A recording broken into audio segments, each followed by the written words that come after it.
একাগ্রতা, নিবেদন, কঠোর পরিশ্রম সব বিশেষণই মানানসই বাংলাদেশের একমাত্র ক্রিকেটার মুশফিকের সাথে। বয়সটা ৩৯ হলেও ফিটনেস তরুণদের চেয়ে কোনো অংশে কম নয়। মাঠের পারফরমেন্সে মেলে তার প্রমাণ। প্রতিনিয়ত নিজেকে নতুন করে চেনাচ্ছেন মুশফিক। টি-20 ও ওয়ানডেকে বাই বলেছেন আগেই। টেস্ট খেলে জাতীয় দলের প্রতিনিধিত্ব করছেন। সাদা পোশাকেও অটল, অবিচল।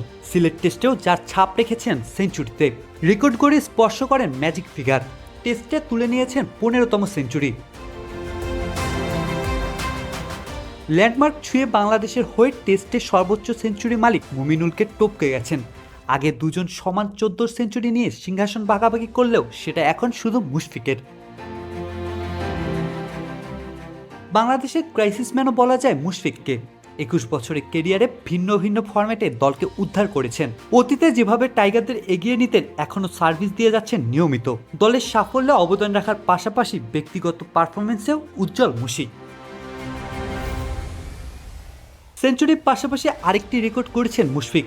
প্রথম বাংলাদেশি ক্রিকেটার হিসেবে সব ফরম্যাট মিলিয়ে ১৬,০০০ রানের মালিক হয়েছেন। ২১ বছরের কেরিয়ারে তার রান এখন ১৬,০০০-এর বেশি। টাইগারদের হয়ে এখন পর্যন্ত ২৭৪টি ওয়ানডে ও সমান ১০২টি করে টেস্ট ও টি-20 খেলেছেন মুশফিক। বাংলাদেশের মধ্যে প্রথম, তবে ১৬,০০০ রান করা ক্রিকেটারদের মধ্যে বিশ্বের ৩৪তম ক্রিকেটার মুশফিক। ৩ ফরম্যাট মিলিয়ে সর্বোচ্চ রান সংগ্রাহক সচিন টেন্ডুলকার। তার রান ৩৪,৩৫৭। ২৮,২১৫ রান নিয়ে দুয়ে বিরাট কোহলি। মুশফিকের আগে বাংলাদেশিদের মধ্যে সর্বোচ্চ রান ছিল তামিমের। ৩ ফরম্যাট মিলিয়ে টাইগার ড্যাশিং ওপেনার রান করেছেন ১৫,২৪৯।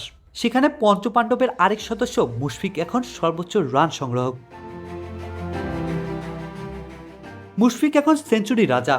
ঢাকা টেস্টে ২৯ রানে আক্ষেপ থাকলেও সিলেট টেস্টে তার পূর্ণতা দিয়েছেন। নিজেকে অন্য উচ্চতায় নিয়ে গেছেন মুশফিক। দখল করেছেন রাজার আসন।